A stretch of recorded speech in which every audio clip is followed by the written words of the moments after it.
নমস্কার বন্ধুরা, বং রেসিপিসে আপনাদের সবাইকে স্বাগত। আশা করি সবাই খুব ভালো আছেন। আজ আমি আপনাদের সঙ্গে ফ্রাইড রাইসের রেসিপি শেয়ার করব। তাহলে চলুন দেখে নেওয়া যাক আমার আজকের এই রেসিপিটি। প্রথমে আমি একটা হাঁড়ির মধ্যে 1.5 লিটার জল নিয়ে নিয়েছি। এবার সেখানে দিয়ে দিচ্ছি গোটা গরম মশলা আর একটা তেজপাতা। জলটা বেশ কিছুক্ষণ গরম হতে দেওয়ার পর আমি এখানে দিয়ে দিচ্ছি বাসমতি চাল। চালটা আমি 1 ঘন্টা ভিজিয়ে রেখেছিলাম। এবারে চালটা আমি জলের মধ্যে দিয়ে দিলাম। ভাতটা হয়ে যাবার পর আমি একটা স্ট্রেনার দিয়ে জলটা ঝরিয়ে নিয়েছি। কড়াই গরম করে এর মধ্যে দিয়ে দিচ্ছি পরিমাণ মতো সাদা তেল। তেল গরম হয়ে গেলে এখানে দিয়ে দিচ্ছি অল্প কয়েকটা কাজু আর কিছু কিশমিশ। এবারে প্রথমে আমি কাজু আর কিশমিশটা একটু হালকা করে ভেজে নিচ্ছি। কাজু কিশমিশ ভেজে নেওয়া হয়ে গেছে। এবারে এগুলো তুলে নিলাম। ওই তেলের মধ্যে দিয়ে দিলাম গাজর কুচি,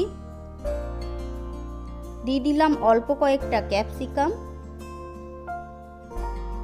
আর দিয়ে দিচ্ছি বিনস। সব ভেজিটেবলস বেশ কিছুক্ষণ সময় ধরে হালকা ভেজে নিতে হবে।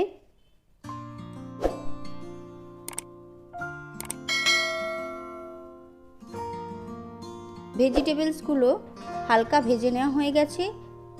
এবারে আমি এখানে দিয়ে দিলাম অল্প কয়েকটা মটরশুঁটি। সব ভেজিটেবলসগুলো ভেজে নেওয়া হয়ে গেছে। এবারে এগুলো তুলে নিচ্ছি।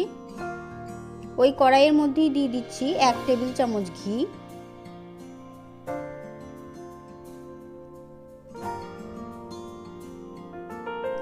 ঘি গরম হয়ে এলে এবারে আমি এখানে রাইসটা অল্প অল্প করে দিয়ে ভেজে নেব।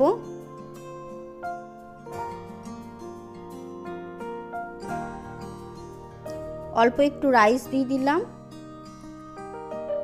আর দিয়ে দিচ্ছি অল্প একটু ভেজিটেবলস। সব কিছুকে খুব ভালো করে মিশিয়ে নিচ্ছি। আবারও আমি সামান্য একটু রাইস দিয়ে দিলাম। এভাবে রাইসটা বানালে সব কিছু কিন্তু খুব ভালোভাবে মিশে যায়। এবার দিয়ে দিলাম ভেজে রাখা কাজু কিশমিশ।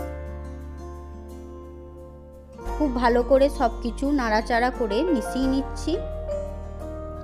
এখন দিয়ে দিচ্ছি পরিমাণ মতো লবণ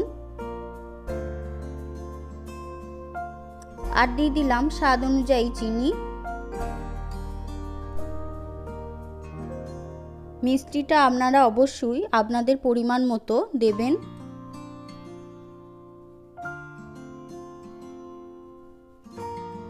সব কিছুকে খুব ভালো করে মিশিয়ে নিচ্ছি।